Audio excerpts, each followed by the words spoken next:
Hi, this is Mike. I'm here with my Rheem hybrid water heater. I've done a few videos about this, gotten thousands and thousands of views on those videos. Those videos have generated a lot of questions. I've answered a lot of them in the comments below, but I wanted to do this video today to address one of the questions that just keeps coming up, okay? So I did a little bit of experiment so I can actually give you real data. I have the numbers here, so please stay tuned. Please like this video and let's do it.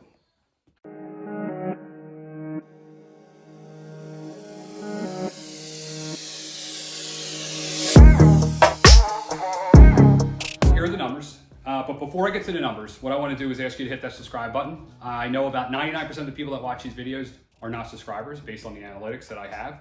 So please just do me a favor, hit that subscribe button. And then if you do me another favor, hit that like, maybe leave me a comment. All right, so let's get into it. Hybrid versus electric water heater. Basically, very simple.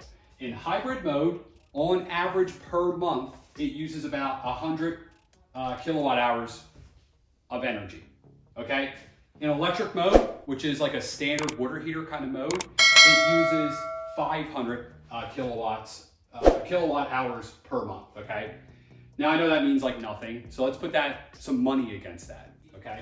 Based on how much I pay for electric. Now your numbers will be different, right? But how much I pay for electric per kilowatt hour. In hybrid mode, it costs me about $11 per month to run. In electric mode, it costs me $55 per month to run, so 5 times as much. Now, the interesting thing is I have another video on how much this unit saved me against my old unit, and it's actually even bigger. So my old electrical unit, electric water heater unit, actually was like, I think it was like $75 a month.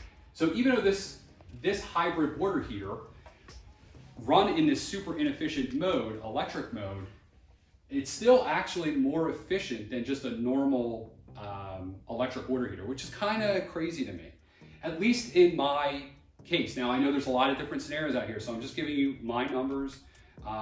You know, a lot of different variables here. These are all averages, okay? So don't get exact. We're not getting exact here, but this is basically an average.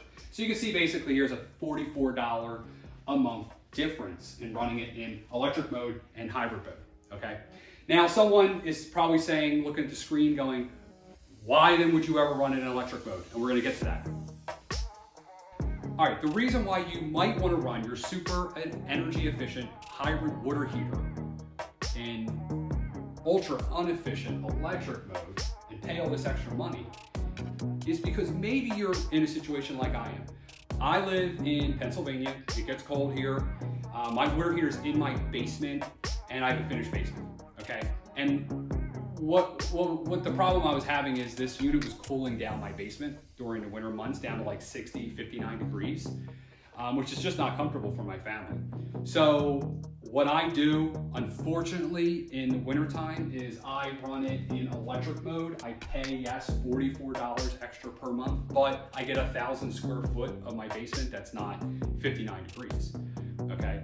So there's a lot of other ways you can maybe get around this, but this is the way that I have found for my situation that works the best.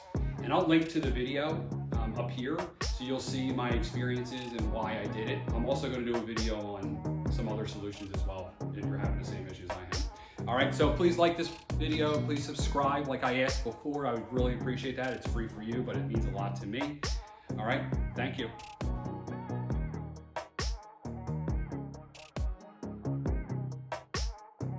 Okay, good luck. All right, the reason why you might